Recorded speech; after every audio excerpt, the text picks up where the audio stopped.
దేవుని సేవకులు ప్రభు బలిస్తూ సంఘమంతటిని నిలబెట్టి మనం ప్రభు బలను తీసుకోబోతూ ఉన్నాం.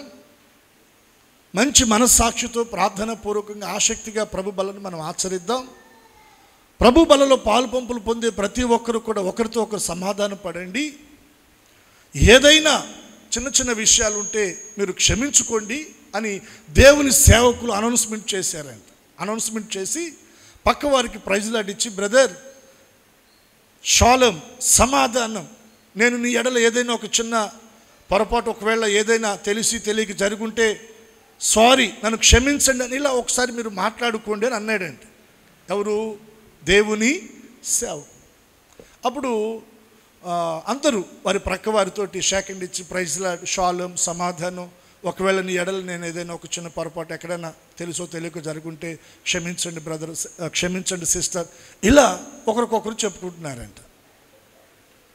ఇద్దరు పెద్దవాళ్ళు ఆడవాళ్ళు వెనకమాల బిగుసుకొని ఉన్నారంట. పాస్టర్ గారు గమనించి అంతా బాగానే ఉంది కానీ వాళ్ళిద్దరు ఎందుకు కొంచెం ఇలా ఉన్నారు అని వారిని కొంచెం ముందుకు పిలిచాడంట. స్వతంత్రంగా ముందుకు పిలిచి ఓ పెద్ద ఆమెను కొంచెం నడి వయసు ఉన్నటువంటి ఆమె వైపు తిరిగి, అమ్మ నువ్వు తల్లి లాంటి దానివి, ఆమెకు దాదాపుగా 70 సంవత్సరాల వయసు ఉంటుందంట. 70 సంవత్సరాల వయసు ఉన్న ఆ పెద్ద ఆమెని నడి వయసు ఉన్నటువంటి ఆమె వల్ల చూపి, అమ్మ ఈమెకి ప్రైజ్ లాట్ చెప్పి, షాలం చెప్పు, సమాధానం చెప్పు అంటే ఆమె అంటదంట, ఇదిగో చావనైనా చూస్తాను కానీ దానికి మాత్రం నేను సమాధానం చెప్పను, క్షమాపణ. పాస్టర్ గారికి మైండ్ పోయిందంట. ఏమ్మా ఏమైంది, ఏమైందంటావేంది పాస్టర్ గారు? ఇప్పుడుది కాదు మా మధ్య ఉన్న పగ, ఎప్పుడుది కాదంట, ఇప్పుడుది కాదంట. మరి ఎప్పుడుదమ్మా? 15 సంవత్సరాల క్రిందటిది. 15 సంవత్సరాల క్రిందటదా? ఏం జరిగింది? ఏం జరిగిందో ఆ మనిషిని అడుగు. ఏమో చెప్పదంట. మళ్ళీ ఎంత ఇదిగా ఉందో చూడండి. ఆమంటది, అయ్యా ఎప్పుడో 15 సంవత్సరాల కిందట నోరు జారి ఏదో ఒక మాట తొందరపడి అన్నాను, ఆ మాట అలాగ పెట్టుకుందంట. ఎక్కడ? గుండెల్లో. ఇక అప్పటి నుండి నాతో మాట్లాడడానికి, నాకు దగ్గరికి రావడానికి ఆమె ఇష్టపడుతున్నా. నేనేం చేసేది పాస్టర్ గారు అంటది. ఏమా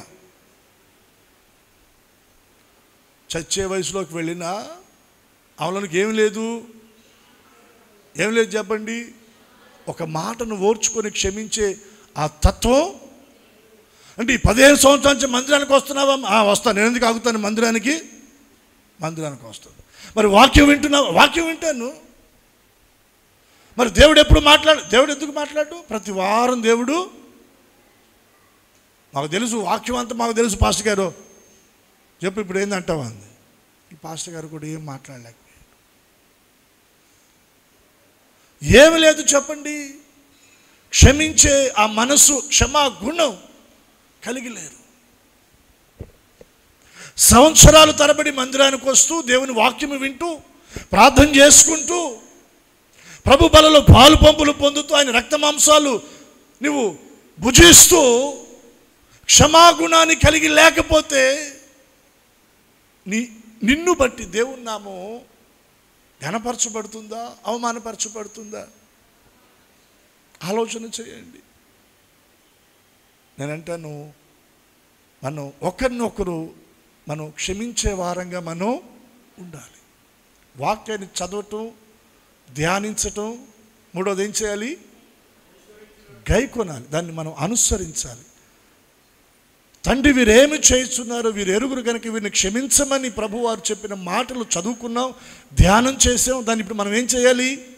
అనుసరణలో పెట్టాలి. క్షమాగుణాన్ని మనం అందరం కలిగి ఉందుముగాక.